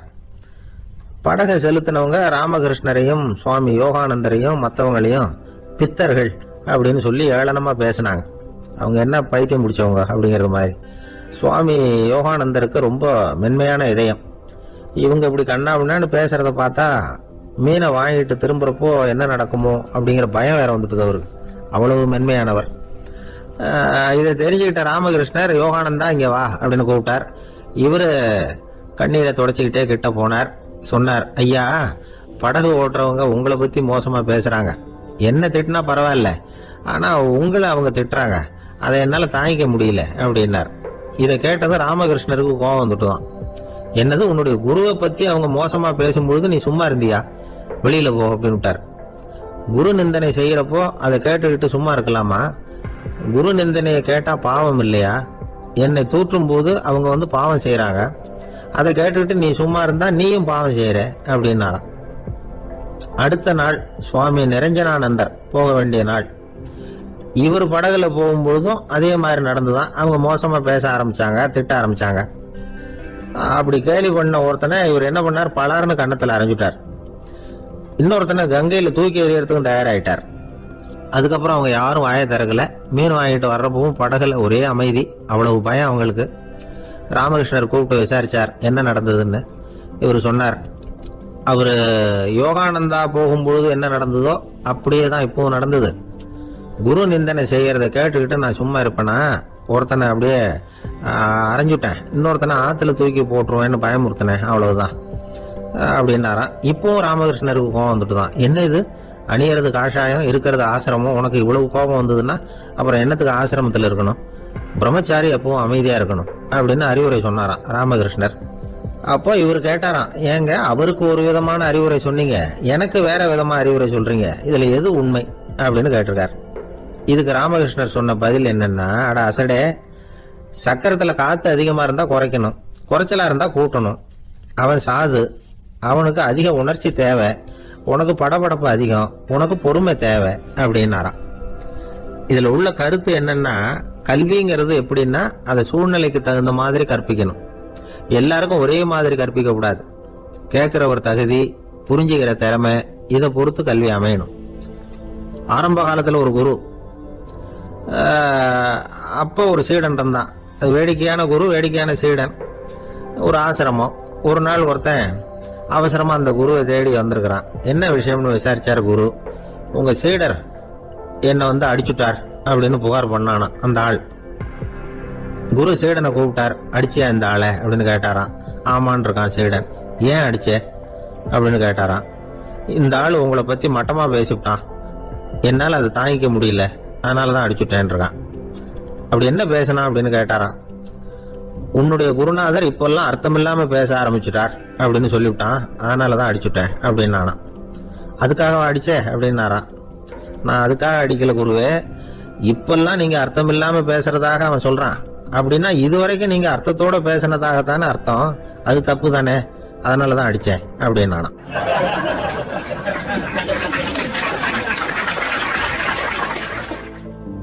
ஒரு விவசாயி விதைக்கிறதுக்காக வயல்வெளி பக்கம் போறார். விதைகளை அள்ளி வீசினார். அப்ப என்ன ஆச்சுன்னா, சில விதைகள் பாதை ஓரத்துல விழுந்தது, சில விதைகள் முள் செடிகள் மண்டி இருந்த புதருக்கு இடையில விழுந்தது, சில விதைகள் நல்ல நிலத்துல விழுந்தது. பாதை ஓரத்துல விழுந்த விதை என்ன ஆச்சுன்னா, அதெல்லாம் பறவைகள் கண்ணில் போட்டுவிட்டது. உடனே உட்காந்து கொத்தி தின்னுட்டு போட்டுது. அதிகமா மண் இல்லாத பாறை பகுதியில் விழுந்த விதையெல்லாம் லேசா வேர் விட்டு முளைக்க ஆரம்பிச்சுது. அதுக்கப்புறம் வேறு கீழே ஆழமா போக முடியல, மேலேயும் சூரிய வெப்பம் அதிகம் தாங்க முடியல, எல்லாம் காஞ்சி கருகி போட்டுது. புதர் பகுதியில சில விதைகள் விழுந்தது இல்லையா, முள் செடிகள் காடா மண்டி போயிருந்தது. அதனால முளைச்சி வர்ற செடிக்கு நெருக்கடி அதிகமா போட்டுது, சரியா வளர முடியல, விளைச்சலும் சரியா இல்லை. நல்ல நிலத்துல விழுந்த விதைகள் மட்டும் நல்லா முளைச்சது, நல்லா வளர்ந்தது, விளைச்சலும் பிரமாதமா இருந்தது. இந்த கதையை சொல்லிவிட்டு கேட்க செவியுள்ளோர் கேட்கட்டும் அப்படிங்கிறார் இயேசு பெருமான். ஆமா, இயேசு கடலில் நின்ற படகு ஒண்ணுல உட்கார்ந்துருக்கிறார்.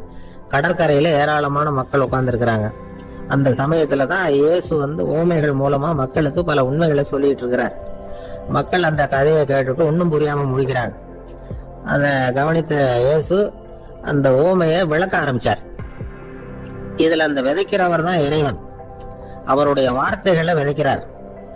அந்த வார்த்தைகளை கேட்கிற மக்கள் அந்த விழுந்த விதைகள் மாதிரி 4 வகையானவர்கள். சில பேர் பாதை ஓரத்துல விழுந்த விதைகள் மாதிரி இறைவன் வார்த்தைகளை அவங்க கேட்கிறாங்க. ஆனா தீய எண்ணங்கள் செய்கைகள் மூலமா விதைக்கப்பட்ட வார்த்தைகள் அழிஞ்சு போடுது. இறைவன் வார்த்தைகளை கேட்ட உடனே மகிழ்ந்து போய் உடனே சில பேர் அதை ஏத்துக்கிறாங்க. இவங்கெல்லாம் அந்த பாறை பகுதியில் விழுந்த விதைகள் மாதிரி. அதனால இவங்கெல்லாம் வேறு இல்லாதவங்க, கொஞ்ச காலத்துக்கு இறை வார்த்தைகளுக்கு கீழ்ப்படிந்து நடப்பாங்க. அதனால ஏதாவது இடைஞ்சல் ஏற்பட்டா உடனே தடுமாறுவாங்க. தங்கள்கிட்ட இருக்கிற நல்ல பண்புகளை விட்டுட்டு பாவ வழிகளுக்கு போடுவாங்க. முள் செடிகளுக்கு இடையில விழுந்த விதைகள் மாதிரி உள்ளவங்க யாருன்னா, இவங்களுக்கு உலக கவலை உண்டு, செல்வத்தின் மீது மயக்கம் உடையவர்கள், உலக ஆசைகள் இவங்களுக்குள்ள பூந்தொடுறதுனால அங்க இருக்கிற நல்ல பண்புகள் மறைஞ்சு போடுது. அதனால அவங்களும் உபயோகம் இல்லாதவங்களா ஆயிடுறாங்க. நல்ல மனிதர்கள் நல்ல நிலத்துல விழுந்த விதைகளுக்கு ஒப்பானவர்கள். இவங்க இறை வார்த்தையை கேட்கறாங்க, அதை ஏத்துக்கிறாங்க, அவங்களும் நல்லபடியா வாழறாங்க, அடுத்தவங்களுக்கும் உபயோகமா இருப்பாங்க. இதுதான் இயேசு சொன்ன விளக்கம். நல்ல வார்த்தைகளை கேளுங்கள், நல்ல வார்த்தைகளை ஏற்றுக்கொள்ளுங்கள், அடுத்தவங்களுக்கு உபயோகமா இருங்க. இதுதான் பெரியவங்கள்லாம் நமக்கு சொல்லுகிற உபதேசம். ஒரு அப்பா தன்னுடைய மகனுக்கு உபதேசம் பண்ணார். இந்த பாருப்பா, நல்ல வார்த்தைகளை கேட்கணும், எப்போதுமே மகன் அப்பா பேச்ச கேட்கறது நல்லது அப்படின்னாராம். நீ ஏதாவது ஒரு தப்பு பண்ணா என் தலையில ஒரு முடி நரைச்சு வெள்ளையா போடும்பா, நீ செய்யற ஒவ்வொரு தப்புக்கும் என் தலையில ஒவ்வொரு முடி வெள்ளையாயிடும் அப்படின்னாராம். பையன் யோசிச்சான், அப்பா இப்பதான் எனக்கு புரியுது, தாத்தாவோட தலைமுடி பூராவும் வெள்ளையா இருக்கிறதுக்கு என்ன காரணம்ங்கிறது எனக்கு இப்பதான் புரியுது அப்படின்னானா.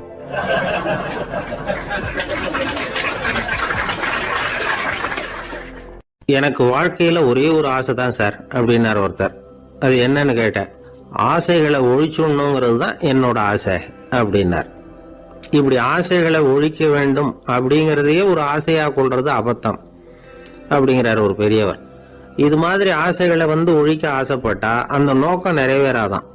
அந்த முயற்சியால புதுசா சில துன்பங்கள் தான் சேருமா. அதுல புதுசா ஒரு ஆசை தலை தூக்கும் அப்படிங்கிறார் அவர். ஆசைகளை தானா விழ வச்சுடலாம். அதுக்கு வழி என்ன தெரியுமா? எந்த ஒரு ஆசையையுமே பூரணமா நிறைவேற்றிக் கொள்ள முடியாதுங்கிறத உணரணும். அதை உணர்ந்தா ஆசைகள் தானா வந்துடும்.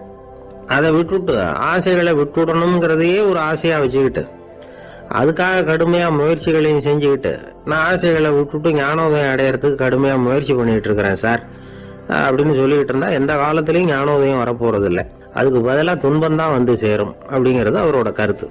எந்த ஒரு ஆசையையும் பூரணமா நிறைவேற்றி கொள்ள முடியாது அப்படிங்கறத உணரணும். ஒரு ராஜா, அவர் மனசுல அமைதி இல்லை, எப்பவும் கஷ்டப்பட்டுக்கிட்டே இருந்தார். இந்த துன்பத்தை போக்குறதுக்கு பல வழிகள்ல என்னென்னமோ முயற்சியெல்லாம் பண்ணி பார்த்தார், ஒன்னும் சரியா வரல. கடைசியா ஒரு காரியம் பண்ணார். அதாவது ஒரு வேதாந்தியை தேடிட்டு போனார். அவரை பார்த்து கேட்டார், ஐயா, என்னுடைய துன்பங்கள்ல இருந்து நான் விடுபடணும், அதுக்கு சுலபமா ஏதாவது ஒரு வழி இருந்தா சொல்லுங்களேன் அப்படின்னு கேட்டுக்கிட்டார். அதுக்கு அந்த வேதாந்தி சொன்னார், அதுக்கு ஒரு வழி சொல்றேன், அது மாதிரி செய். அதாவது உன்னுடைய ராஜ்யத்துக்குள்ள போதுங்கிற மனசோட வாழற ஒருத்தனை கண்டுபிடிக்கணும். அப்படி கண்டுபிடிச்சு அவனுடைய சட்டையை வாங்கி நீ போட்டுக்கணும். அப்படி போட்டுக்கிட்டா உன்னுடைய துன்பம் தீர்ந்துரும் அப்படின்னார். உடனே ராஜாவுக்கு ரொம்ப மகிழ்ச்சி. அரண்மனையில இருந்த அத்தனை பேரையும் ஆளுக்கு ஒரு பக்கமா அனுப்புனார், தேட சொன்னார். போதுங்கிற மனசுடைய ஒருத்தனை கண்டுபிடிச்சி கொண்டுகிட்டு வாங்க அப்படின்னார். எங்கெங்கயோ தேடி கடைசியா ஒரு ஆளை கண்டுபிடிச்சாங்க. அவன் போதுங்கிற மனசோட இருக்கிறவன் தான். ஆனா அவன்கிட்ட சட்டை எதுவும் இல்லை. இடையில கட்டியிருக்கிற துண்டே போதுங்கிற மனசோட அவன் வாழ்ந்துகிட்டு இருக்கிறான். சட்டை இருந்தாவில் ராஜா வாங்கி மாட்டிக்க முடியும். அந்த வேதாந்தி ஏன் அப்படி சொன்னாருங்கிறதுக்கான அர்த்தம் இப்பதான் ராஜாவுக்கு புரிஞ்சுதான். இதுவரைக்கும் சொன்னதெல்லாம் ஞான மார்க்கத்தை தேடிடுறவனுக்கான உள்ள தகவல். இப்போ இன்னைக்கு இளைஞர்கள் இதை கேட்டுவிட்டு நமக்கு ஆசையே வேணாம் அப்படின்னு முடிவு பண்ணிவிட்டா வாழ்க்கையில முன்னேறவே முடியாது. நம்முடைய முயற்சிக்கு ஆசைதான் தூண்டுகோல். அதனால இந்த ஆசையையும் அந்த ஆசையையும் போட்டு குழப்பிக்க கூடாது. ஆனா ஒண்ணு, பேராசை நமக்கு தேவையில்லை. நாம படுற ஆசையிலேயும் ஒரு நியாயம் இருக்கணும். ஏன்னா நம்மள சில பேர் நீங்க தான் சார் சொன்னீங்க, அதனாலதான் ஆசைப்பட்டேன், அரைதான் கிடைச்சது மிச்சம் அப்படிம்பாங்க கன்னத்தை தடவிக்கிட்டே. அதனால இப்பெல்லாம் எந்த தகவலை சொன்னாலும் ரொம்ப எச்சரிக்கையா இருக்க வேண்டி இருக்குது. ஒரு ஆளு ஒரு கடை வச்சு வியாபாரம் பண்ணிட்டு இருந்தான். அவனுக்கு ரொம்ப பேராசை, நிறைய பணம் சேர்க்கணும்னு. திடீர்னு ஒரு நாள் அவனுக்கு உடம்பு ரொம்ப சுகம் இல்லாம போயிட்டுது. இனிமே பிழைக்கிறது கஷ்டங்கிற நிலைமை. மரணப்படுகையில இருக்கிறான். சொந்தக்காரங்கள்லாம் சுத்தி உட்கார்ந்து இருக்கிறாங்க. இவன் மெதுவா கண்ணை திறந்து பாக்குறான். என் வீட்டுக்காரி எங்கன்னா, இதோ இருக்கேன் அப்படின்னாங்க அந்த அம்மா. பசங்கள்லாம் எங்கேங்கிறான். இதோ பக்கத்துலதான் நின்றுட்டு இருக்கிறோங்கிறாங்க. பொண்ணுங்க எங்கேங்கிறான். எல்லாம் இங்கதான் இருக்கிறோம் அப்படிங்கிறாங்க. எல்லாம் இங்கதான் பக்கத்துலதான் இருக்கோம், நீங்க கவலைப்படாதீங்கன்னு சொல்றாங்க எல்லாம். அவன் மெதுவா கஷ்டப்பட்டு வாயை திறந்து, அட பாவீங்களா, எல்லாரும் இங்க இருந்தா அங்க கடையை யாரு கவனிக்கிறது அப்படின்னானா. ஒரு நாள் ஒரு 10-15 பள்ளிக்கூடத்து பிள்ளைங்க தேடிட்டு வந்தாங்க. உங்களை பார்த்துட்டு தான் போகணும், அதுக்காக தான் வந்திருக்கோம்னாங்க. என்ன விஷயம்னு கேட்டோம். நாங்கள்லாம் கூடி ஒரு முடிவு பண்ணியிருக்கிறோம், அதை உங்ககிட்ட சொல்லணும் அப்படின்னாங்க. அதுவும் ஒரு வாண்டு பையன் அதை சொன்னான். என்ன முடிவு அது அப்படின்னு கேட்டோம் ரொம்ப ஆர்வமாக. அதை இப்போ சொல்ல மாட்டோம், எங்களுக்கு பிடிக்கிற மாதிரி ஏதாவது ஒரு தகவல் சொன்னால் அதுக்கப்புறம் நாங்கள் அதை சொல்கிறோம் அப்படின்னு அந்த வாண்டு பையன். சரி, சின்ன பையன்கிட்ட இன்னைக்கு வசமாக மாட்டிக்கிட்டோம் அப்படின்னு நினச்சிக்கிட்டு அவங்களுக்கு தகுந்த மாதிரி ஒரு கதை சொல்ல ஆரம்பித்தோம். அது என்ன கதைன்னா, ஒரு பெரிய காடு, அதில் பலவிதமான மிருகங்கள். அந்த காட்டுக்கு ஒரு சிங்கம் தான் ராஜா. எப்பவும் காட்டுக்கு அது தானே ராஜா. ஒரு பெரிய யானைக்கு இது பொறுக்கலை. என்ன இது, எப்போ பார்த்தாலும் இங்கே சிங்கத்துக்கே ராஜா பதவி கிடைக்குது, நான்லாம் எவ்வளவு பலசாலியாக இருக்கிறேன், அப்படி இருந்தும் எனக்கு அந்த பதவி கிடைக்கலையே அப்படின்னு தனக்குள்ளே பொறுமிக்கிட்டே இருந்தது. ராஜா பதவியை நினச்சி ரொம்ப ஏக்கம், அதுக்கு பதவி மோகம். இந்த சமயம் பார்த்து ஒரு குள்ள நரி கூட்டம் அதை தேடிட்டு வந்தது. ஐயா பெரியவங்களே, நீங்கள் இந்த காட்டுக்கு ராஜாவாக இருக்க ஆசைப்படுறீங்க, அதில் ஒன்றும் தப்பு இல்லை. ஆனால் அதுக்கு முன்னாடி நீங்கள் எங்கள் கூட்டத்துக்கு கொஞ்ச நாள் தலைவராக இருங்க, அதாவது ராஜாவாக இருங்களேன், உங்களுக்கும் ஒரு ட்ரைனிங் கிடைச்சது மாதிரி இருக்கும் அப்படின்னு சொல்லியிருக்குது இந்த கூட்டம், குள்ள நரி கூட்டம். இதை கேட்ட உடனே யானைக்கு ரொம்ப சந்தோஷம் தாங்கலை. அதுதான் எப்போன்னு பதவிக்காக காத்துக்கிட்டு இருக்குதே. இருந்தாலும் கொஞ்சம் பிகுவோட, சரி நீங்கள்லாம் இவ்வளோ தூரம் என்னை தேடிட்டு வந்து கேட்கறதுனால மறுக்க முடியல அப்படின்னு ரொம்ப ஏதோ அவளுக்கு சிரமப்பட்டு ஒத்துக்கிறது மாதிரி ஒத்துக்கிட்டது. ஏதோ உங்கள் ஆசைக்கு கட்டுப்படுறேன், கொஞ்ச நாள் உங்கள் கூட்டத்துக்கு ராஜாவாக இருக்கிறதுக்கு சம்மதிக்கிறேன் அப்படின்னுது. உடனே அந்த யானை ராஜ நட போட ஆரம்பிச்சிட்டுது. யானை சாதாரணமாக நடந்தாவே எப்படி இருக்குங்கிறது நமக்கு தெரியும். அதுவே ராஜ நட நடந்தால் எப்படி இருக்கும் கற்பனை பண்ணி பாருங்க. யானை முன்னாடி கம்பீரமாக போய்கிட்டு இருக்குது, தலைவர் இல்லையா, அதனால குள்ள நரிகள்லாம் ரொம்ப அடக்கமாக அது பின்னாடி அணிவகுத்து போயிட்டு இருக்குது. ராஜா வாழ்க, மன்னர் வாழ்க அப்படின்னு கோஷம் வேற. யானைக்கு தலைகால புரியல, அவ்வளவு சந்தோஷம். அந்த யானைக்கு செருக்கு, ஆணவம் எல்லாம் ஏற்பட்டு போச்சு. அதுக்கப்புறம் அது தரையை பார்க்குமா, நிமிர்ந்து நடக்க ஆரம்பிச்சுட்டுது. தரையை பார்க்கறதே இல்லை. அப்படி போயிட்டு இருக்கிறப்போ ஒரு சதுப்பு நிலத்துல திடீர்னு காலை வச்சுட்டுது. அவ்வளவுதான், கால் உள்ள போட்டுது. இன்னொரு காலை எடுத்து வச்சது, அதுவும் உள்ள போட்டுது. அந்த 2 காலையும் எடுக்கிறதுக்காக அடுத்த 2 காலையும் அழுத்திச்சு, அதுவும் உள்ள போக ஆரம்பிச்சுட்டுது. இப்ப 4 காலம் வசமா சேத்துல அழுந்தி போச்சு, எடுக்க முடியல. உள்ள நரிகள்லாம் அதை சுத்தி சுத்தி வந்தது. சிலது சுத்தி நின்று டான்ஸ் ஆட ஆரம்பிச்சுட்டுது யானையை பார்த்துட்டு. இதை யானை பார்த்தது. என்ன இது தலைவர், நான் தவிச்சுக்கிட்டு இருக்கிறேன், தொண்டர்கள்லாம் சுத்தி நின்று வேடிக்கை பார்த்துக்கிட்டு இருக்கிறீங்க, டான்ஸ் ஆடுறீங்க அப்படின்னு கேட்டுதான். தொண்டர்களே, தலைவர் நான் தவிச்சுக்கிட்டு இருக்கிறது உங்களுக்கு தெரியலையா? இப்போ உடனே உங்கள் தலைவரை காப்பாற்ற வேண்டியது உங்கள் கடமை இல்லையா அப்படின்னு கத்துச்சான் அந்த யானை. குள்ள நரிகளில் ஒன்று முன்னாடி வந்து நின்று அந்த யானையை பார்த்து தான், தலைவரே எங்களுக்கு ரொம்ப நாளாக ஒரு ஆசை, அந்த ஆசையை நிறைவேற்றிக்கிறதுக்காக தான் உங்களை எங்கள் தலைவராக ஏற்றுக்கிறோம்னு சொன்னோம் அப்படின்னு தான். என்ன ஆசைன்னு கேட்டிருக்கு யானை.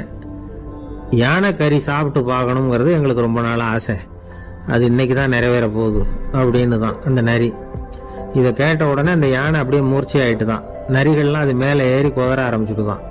பதவி மேலே இருந்த பேராசை அந்த பலசாலியான யானையையே மாட்டி விட்டுட்டுது பார்த்தீங்களா அப்படின்னு சொல்லி முடித்தோம் இந்த கதையை அந்த சின்ன பிள்ளைங்க கிட்ட. சரிங்க, இப்போ நாங்கள் உங்களை தேடி வந்த விஷயம் என்னங்கிறத சொல்லவா அப்படின்னா ஒரு வாண்டு பையன். சீக்கிரம் சொல்லு தம்பி, சஸ்பென்ஸ் தாங்கலை அப்படின்னும். அவன் மெதுவா எங்களை பார்த்து சொல்கிறான், எங்களுக்கு கொஞ்ச நாள் நீங்கள் தலைவராக இருந்தால் தேவலை அப்படி. ஒரு ஊரில் 4 நண்பர்கள் இருந்தாங்க. 4 பேரும் சோம்பேறிகள். 4 பேருக்கும் எந்த வேலையும் செய்யறதுக்கு உடம்பு வளையறதில்ல. இருந்தாலும் சோம்பேறித்தனத்தில் ஒருத்தருக்கு ஒருத்தர் கொஞ்சம் வித்தியாசம் உண்டு. அதுக்கு தகுந்த மாதிரி அவங்களுக்கு பேர் அமைஞ்சு போச்சு. ஒருத்தன் கால் சோம்பேறி, இன்னொருத்தன் அரை சோம்பேறி, அடுத்தவன் முக்கால் சோம்பேறி, கடைசி ஆளு முழு சோம்பேறி. இவங்க 4 பேரும் நண்பர்கள். அப்புறம் எப்படி காரியம் நடக்கும்? 4 பேரும் ஒரு வீதியில் அப்படியே நடந்து போய்கிட்டு இருக்கிறாங்க. நல்ல பசி, எங்கேயாவது சோறு போடுவாங்களா அப்படின்னு பார்த்துக்கிட்டே வந்தாங்க. அவங்க வந்த வழியில் ஒரு ரூபாய் காசு கிடந்தது தரையில். அவங்க கண்ணில் அது பட்டுது. ஆனாலும் அதை குனிஞ்சு எடுக்கணுமே, அதுக்கு சோம்பேறித்தனம். முழு சோம்பேறி பார்த்தான். பக்கத்தில் வந்துக்கிட்டு இருந்த முக்கால் சோம்பேறிக்கிட்ட சொன்னானா, டேய் அதை கொஞ்சம் குனிஞ்சு எடுறா அப்படின்னானா. அவன் என்ன பண்ணான் தெரியுமா? அதுக்கு அடுத்தபடியா வந்த அரை சோம்பேறிகிட்ட சொன்னானா, என்ன எல்லாரும் பேச, நீ அதை கொஞ்சம் குனிஞ்சு எடுறா அப்படின்னானா. அவன் இவனோட மோசம், அடுத்தவங்க கிட்ட சொல்லியிருக்கிறான்.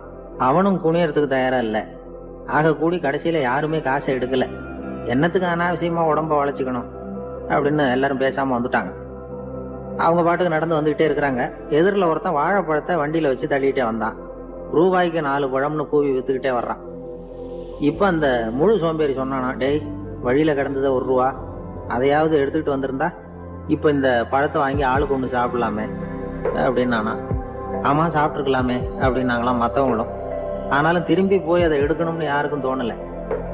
பேசாம சோர்ந்து போய் நடந்து வந்தாங்களாம். இருட்டி போச்சு. வழியில ஒரு கோவில். சரி இங்கேயே படுத்து தூங்குவோம் அப்படின்னா ஒருத்தன். அதுதான் சரின்னாங்க மற்றவங்களும். அப்படியே மண்டபத்தில் படுத்துட்டாங்க. கோவில் அர்ச்சகர் வேலையெல்லாம் முடிச்சுட்டு வெளியில வந்திருக்காரு. இவங்களை பார்த்தாராம். ஏன் இப்படி சோர்ந்து போய் கிடக்குறீங்க அப்படின்னு விசாரிச்சிருக்காரு. 2 நாளாச்சுங்க நாங்க சாப்பிட்டு அப்படின்னாங்களாம். அவர் உடனே ஐயோ பாவம் அப்படின்னு சொல்லி பானை, விறகு, அரிசி, தண்ணி எல்லாம் கொடுத்து நீங்களே சமையல் பண்ணி சாப்பிட்டுக்கோங்க அப்படின்னு சொல்லிவிட்டு போயிட்டார். இந்த 4 பேருக்கும் சமையல் பண்ணி சாப்பிடணும்னு ஆசையாக தான் இருந்தது. ஆனால் அடுப்பு பற்ற வைக்கணுமே, அதுக்கு தீப்பெட்டி வேணுமே. தீப்பெட்டி இல்லை. இப்போ முழு சோம்பேறி ஆரம்பிச்சான். அடுத்தவனை பார்த்து, டேய் கடைக்கு போய் ஒரு தீப்பெட்டி வாங்கிட்டு வாயேன் அப்படின்னு நானான். அவன் வழக்கம் போல அடுத்தவங்க கிட்ட சொல்லியிருக்கான். அவன் அதுக்கு அடுத்தவங்க கிட்ட சொல்லியிருக்கிறான். கடைசியாக கால் சோம்பேறி கிட்ட வந்து சேர்ந்தது. அவனும் அது நம்மால முடியாது அப்படின்னு பேசாம இருந்துட்டான். இப்போ தீப்பெட்டி வேணுமே, அதுக்கு என்ன பண்றது? அவங்களுக்குள்ள பேசி ஒரு முடிவுக்கு வந்தாங்களாம். அதாவது யாரு முதல்ல வாயை திறந்து பேசுறாங்களோ அவங்க தான் தீப்பெட்டி வாங்கறதுக்கு போகணும் அப்படின்னு. அவ்வளவுதான். உடனே 4 பேரும் வாயை கெட்டியா மூடிக்கிட்டு படுத்துக்கிட்டாங்க. அவங்க சமையல் பண்ணி சாப்பிட்டாங்களா என்ன அப்படிங்கிறது அர்ச்சகருக்கு தெரியல. சரி பார்த்துட்டு வரலாமேன்னு வந்தார். வந்து பாக்குறாரு, இவங்க 4 பேரும் அசையாம படுத்து கிடக்குறாங்க. அர்ச்சகர் பயந்துட்டார். ஒருவேளை பசி தாங்காம செத்து போட்டாங்களோ அப்படிங்கிற பயம், அல்லது நாம கொடுத்த உணவுப் பொருள்ல ஏதாவது விஷம் கலந்துருக்குமோ அப்படின்னு பயந்தார்.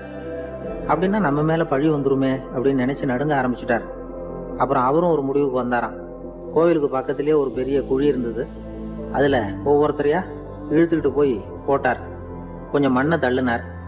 காலால மிதிச்சார். அவர் மிதிச்ச மிதி ஒருத்தன் அடி வயத்துல போட்டுவிட்டது. அவன் உடனே வலி தாங்காம ஐயோ அம்மான்னு அலறினான். உடனே நடந்தது என்ன தெரியுமா? மற்ற 3 பேரும் துள்ளி எழுந்திருச்சாங்களாம். அவனை பார்த்து நீ தாண்டா தீப்பெட்டி வாங்க போகணும், நீ தாண்டா வாங்க போகணும், நீ தான் சத்தம் போட்ட அப்படின்னு சொல்லி ஆரம்பிச்சுட்டாங்களாம். அர்ச்சகர் பார்த்தார். இது பேய் மாதிரி தெரியுதுன்னு நினைச்சுக்கிட்டு ஒரே ஓட்டமா ஓடி போட்டாராம். கிராமப்புறங்கள்ல இப்படி ஒரு கதையை சொல்றது உண்டு. சோம்பல்ங்கிறது நம்ம முன்னேற்றத்துக்கு பெரிய தடை அப்படிங்கிறத நாம புரிஞ்சுக்கணும். அதுதான் இந்த கதை சொல்ற நீதி. ஒரு ஆள் இருந்தான், நிறைய பணம் சம்பாதிச்சான். ஆனால் செலவு பண்ண மனசு வரல. கருமி. அவன் என்ன பண்ணா, சேர்த்த பணம் பூராவையும் ஒரு மரத்தடியில் புதைச்சி வச்சிருந்தான். வாரத்துக்கு ஒரு தடவை அந்த மரத்தடிக்கு வருவான். புதைச்ச இடத்த ஆவலோடு பார்த்துக்கிட்டு இருப்பான். அதுக்கப்புறம் போயிடுவான். அவ்வளவுதான். ஒரு நாள் ஒரு திருடன் வந்தான். இவன் புதைச்சி வச்சிருந்ததெல்லாம் எடுத்துட்டு போயிட்டான். இது தெரிஞ்சு போச்சு. அந்த கருமி புலம்ப ஆரம்பிச்சுட்டான். இவன் புலம்பலை கேட்டதும் அக்கம் பக்கத்தில் இருந்தவங்க எல்லாம் ஓடி வந்தாங்க. என்ன விஷயம்னு விசாரிச்சாங்க. இவன் சொன்னான். ஒரு பெரியவர் கேட்டார், ஏப்பா வாரம் வந்து இந்த இடத்த பார்க்கறதாக சொன்னியே, எப்போவாவது இதுல இருக்கிற பணத்தை எடுத்து செலவு பண்ணியிருக்கியா அப்படின்னு கேட்டார். நான் அப்பப்போ வந்து அதை பார்க்கறது தான் வழக்கம், அதை தொட்டதே இல்லைன்னு. அவன் சரி அப்படின்னா இப்போ நீ அதே மாதிரி வாரம் ஒரு தடவை வந்து இந்த இடத்த பார்த்துட்டு போகலாமே அப்படின்னாராம் அந்த பெரியவர். அதுவும் சரிதானே, எவ்வளவு காலமானாலும் அவன் அந்த பணத்தை எடுத்து செலவு பண்ண போறதில்ல. அப்படி இருக்கிறப்ப உள்ளே பணம் இருந்தாலும் ஒண்ணுதான், இல்லாம போனாலும் ஒண்ணுதான். இதுல இருந்து என்ன புரியுதுன்னா, ஒருத்தர்கிட்ட இருக்கிற பணத்தை கொண்டு அவர் பணக்காரரா ஏழையா அப்படின்னு முடிவு செய்யறது சரியில்லை. அந்த செல்வத்தை அனுபவிக்கிற திறன், பயன்படுத்துற திறன், அதை வச்சுதான் அவர் ஏழையா பணக்காரரா அப்படிங்கிறத நிர்ணயம் பண்ணணும். அதுதான் சரி. செலவு பண்ண தெரியாதவன் சேகரம் பண்ணிட்டே இருக்கிறதுனால என்ன பிரயோஜனம்? தலைமுடியே இல்லாதவன் தாராளமா சீப்புகளை வாங்கி சேகரம் பண்றது மாதிரி தானே இது. சில சமயம் செலவு பண்ண நாம தயாரா இருந்தா கூட அந்த செல்வம் நமக்கு பயன்படுறது இல்லை. அரேபியாவில் ஒரு நகை வியாபாரி விலை உயர்ந்த முத்துக்களை எல்லாம் அவர் வச்சு வியாபாரம் பண்ணிட்டு இருந்தார். அவர் ஒரு சமயம் ஒரு பாலைவனம் வழியா போயிட்டு இருக்கிறார் ஒட்டகத்துல. அப்போ திடீர்னு கடுமையான புயல் வீச ஆரம்பிச்சுட்டுது. திசை தவறி இவர் எங்கேயோ வந்துட்டார். கூட வந்தவங்களையும் காணல, எங்க போனாங்களோ தெரியல. இவர் ரொம்ப பயந்து போய் அங்கே எங்கேயுமா அலைஞ்சு திரியிறார். வழியே தெரியல. பசி கடுமையாயிட்டுது. ஒட்டகத்து முதுகுல ஒரு மூட்டை இருந்தது. அதை பிரிச்சு பார்த்தார். உள்ள ஏதாவது இருக்கான்னு தேடி பார்க்கறார். அது வரைக்கும் கண்ணுல தட்டுப்படாத அபூர்வமான ஒரு பை கண்ணில் பட்டுது. ஆஹா, அதுல ஏதாவது சாப்பிட்றதுக்கு இருக்கும் அப்படின்னு நினைச்சு ஆவலா அதை பிரிச்சு பார்க்கறார். அந்த பையில விலை உயர்ந்த முத்துக்கள் நிறைய இருந்துதான். அப்பதான் அவர் நினைச்சாராம், விலை உயர்ந்த முத்துக்கள் கூட சாப்பிட்றதுக்கு உணவாக முடியாது அப்படிங்கிறத புரிஞ்சுக்கிட்டாராம். எந்த நேரத்துல எது நமக்கு தேவையோ அது நமக்கு தாராளமா கிடைக்கணும். அப்படி அது கிடைக்கிறதுக்கு நம்ம கிட்ட இருக்கிற செல்வம் பயன்படணும். அது நமக்கும் பயன்படலாம், நம்ம மூலமா அடுத்தவங்களுக்கும் பயன்படலாம். அதுதான் செல்வத்தின் பயன். ஒரு மரத்தடியில ஒருத்தன் உட்காந்து அழுதுகிட்டு இருந்தான். அந்த பக்கமா வந்த இன்னொருத்தன் ஏப்பா அழுதுகிட்டு இருக்கிறேன்னு கேட்டான். இந்த இடத்துலதான் பூமிக்கு அடியில பணம் இருக்குது, புதைச்ச இடம் தெரியல, அதான் அழறேன் அப்படின்னா. நல்லா ஞாபகப்படுத்தி பாரு, எந்த இடத்துல புதைச்ச அப்படின்னு கேட்டான் இவன். அது எப்படி எனக்கு தெரியும், புதைச்சு வச்சிருக்கிறவன் நான் இல்லையே, எங்க எதிர்த்து விட்டுக்காரன் அப்படின்னு இவன்.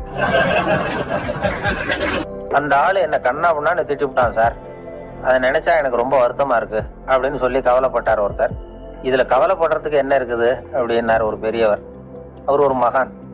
என்ன சார் இப்படி சொல்றீங்க, ஒருத்தர் நம்ம பார்த்து திட்டுனா வருத்தமா இருக்காதா அப்படின்னார். அது எப்படி வருத்தமா இருக்கும், திட்டுறதுங்கிறது என்ன, அது வெறும் சத்தம் தானே அப்படின்னார் அந்த பெரியவர்.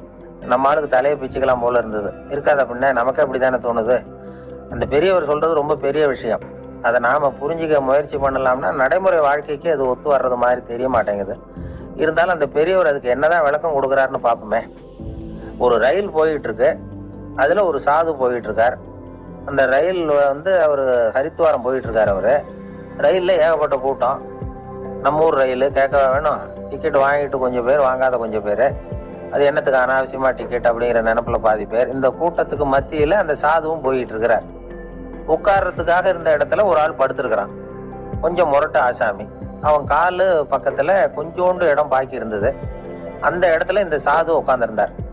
மெதுவா உட்காந்துக்கிட்டார் போய். ஆனா அந்த ஆளு ராத்திரி பூரா இவரை காலால உதச்சிக்கிட்டே இருக்கிறான். அது இவருக்கு ரொம்ப அவமானமா பட்டுது. அதனால துக்கம் ஏற்பட்டது. இருந்தாலும் அதை ஒரு மாதிரியா சகிச்சுக்கிட்டே இவர் வந்து சேர்ந்தார். பொழுது விடிஞ்சது. அந்த சாது ஹரித்வார் வந்து சேர்ந்தார். அங்க ஒரு பெரிய ஞானியை சந்திச்சார். ராத்திரி ரயில்ல அந்த ஆள் உதைச்சதையும் அதனால தனக்கு ஏற்பட்ட துக்கத்தையும் இந்த சாது அந்த ஞானி கிட்ட சொன்னார். சொல்லிவிட்டு, ஏன் சுவாமி, எனக்கு துக்கம் ஏற்பட்டதே, அது தப்பா அப்படின்னு கேட்டார். தவறுதான் அந்த ஞானி. உனக்கு இன்னமும் தேக அபிமானம் போகலைங்கிறது தான் அது காட்டுது.